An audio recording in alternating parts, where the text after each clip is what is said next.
Suriye'de rejim karşıtı silahlı grupların ve Suriye Milli Ordusu'nun başlattığı saldırı Beşar Esed'in sonunu getirdi. Muhalifler Halep'e yönelik bir taarruz başlattığında Esed bu anın bir gün geleceğini bilse de anlık bir şok içerisine girmişti. Ordusu oldukça dağınık durumdaydı. Doğru düzgün savaş hazırlıkları yoktu. Rejimin stratejik önemdeki noktaları birer birer düşerken Esed kara kara düşünmeye başladı. Savaşın yeniden kızıştığı o akşam Rusya'nın yolunu tuttu. Amaç Ruslardan daha fazla hava desteği alarak taarruzu püskürtmekti. Çok geçmeden bir önlem almak istiyordu. Şam yönetiminin askeri güçleri sahada varını yoğunu ortaya koymaya çalışırken Esed 3 gününü Moskova'da geçirdi. Daha sonra ülkesine döndü. Muhalifler 30 Kasım'da Halep'te kontrolü ele almıştı. Hama'ya doğru ilerliyorlardı. Bu içerik, bilgilendirme sürecini desteklemek amacıyla kurgusal bir anlatı yapısı benimsemektedir. Başkentteki malikanesinde kanepede otururken sonunun yaklaşmış olabileceğine dair düşüncelerle boğuşuyordu Esed. Bir gün iktidardan düşebileceği senaryosu hep aklının bir ucundaydı. Şimdi bu durumla daha yakından yüzleşiyordu. Kaçış planını daha önce kafasında kurmuştu zaten. Artık aksiyon almaktan başka çaresi kalmamıştı. Koltuğunda otururken elindeki notlara göz atıyordu. Danışmanının yazdığı yazıyı doğru düzgün okuyamadı. Tek başınaydı. Hala kaçış anlarının sorunsuz bir şekilde geçmesini istiyordu. Gergindi. Koltuğundan kalkıp ayaklandı. Kollarını esnetip derin bir nefes aldı. Masasına yönelip sandalyesine oturdu. İki elini başına koyup düşünmeye başladı. Sürekli karşısında tik tak sesi çıkartan antika saate baktı. Bu ses onun sinirini iyice bozdu. Masada duran cam bardağı eline alıp saati fırlattı. Artık içeride sessizlik hakimdi. Günler geçti. Hama'yı ve Humus'u ele geçiren muhalifler için Şam'a artık çok az bir mesafe kalmıştı. Başkentin kapılarına dayanmışlardı. Esed 8 Aralık Cumartesi günü ordu ve güvenlik yetkililerini Savunma Bakanlığı'ndaki toplantı odasına çağırdı. 30 kadar yetkili heyecanlı fakat hayal kırıklığıyla katılmıştı bu toplantıya. Önce binaya girip uzun bir koridorun sonundaki toplantı odasına ilerlediler. Kapıya vurarak giriş için izin istediler. İçeriden gel sesi duyuldu. Odaya girdiklerinde uzun masanın karşısında Beşar'ı arkası dönük şekilde gördüler. İçeri girdiklerinde Esed 30 saniye arkası dönük bekledi. Halen kafasında kaçış planları yapıyordu. Adamlarına Rus askeri desteğinin yolda olduğunu söylüyordu. Ordunun moral bozmamasını, direnmeye devam etmesini istedi. Kimse sahadaki gerçeklik hakkında konuşmadı. Biri söz almak için elini kaldıracaktı ki Esed attığı bakışla o elin kalkmasını engelledi. Sonra herkesin odayı terk etmesini emretti. Emre uyan rejim yetkilileri sırayla toplantı odasını terk etti. Kapıyı da çıkarken kapattılar. Bazıları Beşar'a inanmıştı. Bazıları ise umutsuzdu. Çünkü görünürde yardımın y'si bile ortada yoktu. Esed'in Moskova'dan aldığı mesaj olumsuzdu. Bunun bir sebebi vardı. Rusya için öncelik artık Suriye değil, yanı başındaki Ukrayna'ydı. Zaten Kremlin sözcüsü Dmitri Peskov da o günlerde Rusya'nın geçmişte Suriye'de rejimin hayatta kalması için çok çaba harcadığını, ancak şu anda önceliğinin Ukrayna'daki çatışma olduğunu söylemişti. Cumartesi sabahı Şam'daki Cumhurbaşkanlığı binası koridorlarında üst düzey yetkililer Esed'in bir konuşma yapması fikrini ortaya attı. Daha sonra hazırlıklar ve ilgili ekipmanların kurulumu yapıldı. Konuşmanın akşam yapılması planlanıyordu. Ancak ertelendiği haberleri ortaya çıktı. Peki o gün neler oldu? Esed mesai bitiminde Cumhurbaşkanlığı ofisi müdürüne eve gideceğini haber vermişti. Aslında eve falan gideceği yoktu. Adım adım kaçış planlarını hayata geçirmeye başladı. Seçenekleri tükenmişti. İşin sonunda devrileceğinin kaçınılmaz olduğunu kabul etti. Ülkeyi terk etme kararı aldı. Kafasında 3 farklı senaryo vardı.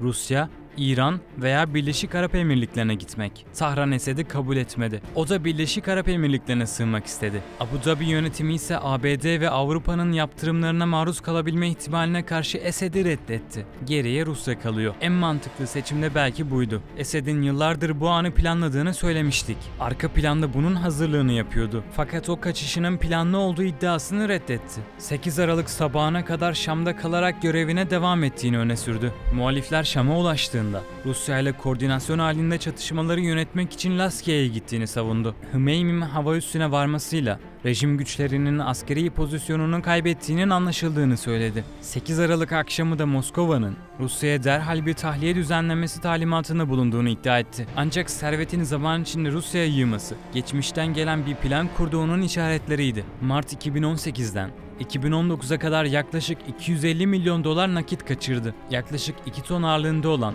100 dolarlık ve 500 avroluk banknotlar 21 farklı uçuşla Moskova'ya taşındı. ABD Dışişleri Bakanlığı'na göre Esed ailesinin 2 milyar dolarlık bir serveti mevcut. Varlıklarını çok sayıda hesap arasında dağıttı. gayrimenkullere, paravan şirketlere ve offshore vergi cennetlerine yaydığı düşünülüyor. Moskova'daki gökdelenlerle dolu bölgede de 18 lüks dairesi var.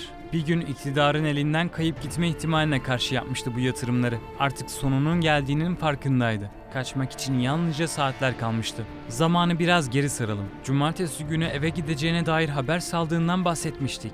Ancak o Savunma Bakanlığı'ndan çıkmasının ardından aracına bindi. Şoförü yanında değildi. Tek başına sürüyordu aracını. Kaçış planından kimsenin haberinin olmaması gerekiyordu çünkü. Yalnızca bir pilot onun ülke içinde farklı bir noktaya geçeceğini biliyordu. Esed direksiyonunu havaalanına doğru kırdı. Siyah filmli camlarından dolayı kimse araçtakinin Beşer olduğunun farkında değildi. Sürüş yaparken özel pilotunu aradı. Hazırlıklarının tamamlamasını, kısa süre içerisinde kalkış yapacaklarını söyledi. O esnada medya danışmanı Buseyna Şaban'ı da aradı. Malikanesine davet edip kendisi için kamuoyuna sesleniş konuşması yazmasını istedi. Bu haberler medyaya düşer düşmez rejim sempatizanları her şeyin eski haline döneceği umutlarıyla doluyordu. Ancak Esed'in yaptığı destekçilerini aldatmaktan başka bir şey değildi. Şaban ise emri alır almaz hemen yola koyulmuştu. Malikaneye vardığında yaprak bile kımıldamıyordu ortalıkta. Hayal kırıklığı yaşadı. Saat akşam 22 civarı Beşer'i arasa da telefona çıkan kimse olmamıştı. Şaban kandırıldığını anlamıştı.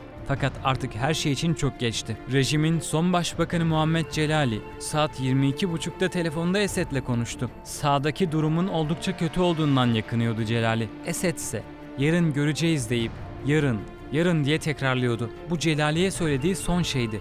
Telefon kapandı. Başbakan pazar günü şafak sökerken Esed'i arasa da ona asla ulaşamadı. Dışişleri Bakanı Hakan Fidan 7-8 Aralık'ta İran ve Rus mevkidaşlarıyla Doha'da bir araya gelmişti. Güncel duruma dair meseleler ele alınmıştı o masada. Bakan Fidan'a göre bir noktadan sonra hem Ruslar hem de İranlılar telefon ettiler. Böylece Esed ülkeyi terk etmek için onay almış oldu. Rusya Dışişleri Bakanı Sergey Lavrov, Esed'in güvenli bir şekilde Rusya'ya varmasını sağlamak için bazı çabalara girişmişti. Moskova yönetimi Esed'in içinde bulunduğu Suriye hava sahasını terk etmekte olan Rus uçağının engellenmemesi ya da hedef alınmaması için komşu ülkelerle koordinasyon halindeydi. Esed nihayet havaalanına vardığında aracından indi. Çok esiyordu. Yapraklar bir o yana bir bu yana uçuşuyordu. Hızla uçağa doğru koştu. Pilot uçuşa hazırdı. Uçağa entegreli merdiven sistemini çalıştırmıştı. Esed süratle uçağa bindi. Para ve biraz da eşya dolu 2 valizini kargo bagajına değil de kabin bagajına koymuştu. 8 Aralık pazar günü uçağı Şam'dan kalkış yaptı. Pilot uçağın transponderını kapatmıştı.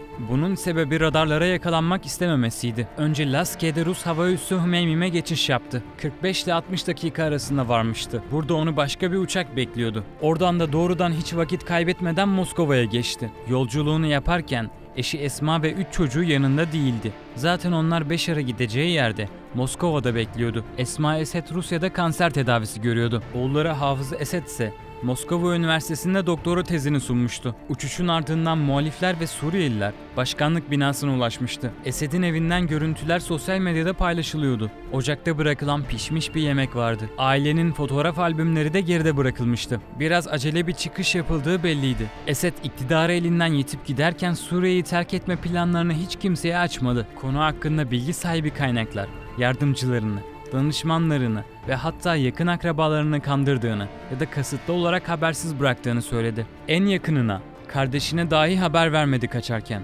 Kardeşi Mahir, 4. Zırhlı Tümen'in komutanıydı. Savaşta askerleriyle ön cephede yer alarak rejimin ayakta kalması için fedakarlıklar göstermişti. Fakat kendi hayatı söz konusu olduğunda Beşer için bunlar pek de önemli değildi. Mahir Beşer'in kaçtığı haberlerini Şam'ı askerleriyle birlikte savunurken işitti. Küplere binmişti. Liderden böyle bir davranış görünce kendisi de artık boşuna savaşıyormuş gibi hissetti. Anlık bir kararla ülkeyi terk etti. Askeri bir helikoptere binip Irak'ın başkenti Bağdat'a, oradan da Rusya'ya uçtu. Acaba gittiği yerde ihanetin bedelini ödettirecek mi? Kuzenleri olan Ehab ve Eyad Mahluf'u da Şam'ın muhaliflerin eline geçtiği sırada arkada bıraktı. İkili ne yapacağını bilmiyordu. İhanete uğradıklarının farkına vardılar. Hemen araçlarıyla yola koyulup Lübnan'a kaçmaya çalıştılar. Fakat yolda muhalifler tarafından pusuya düşürüldüler. Ehab'ın vurularak öldürüldüğü, Eyad'ın ise yaralandığı iddia ediliyor. Ölümle ilgili resmi bir doğrulama yapılmadı. Esed'in son 24 saati işte böyle geçti. En yakınlarına dahi haber vermeden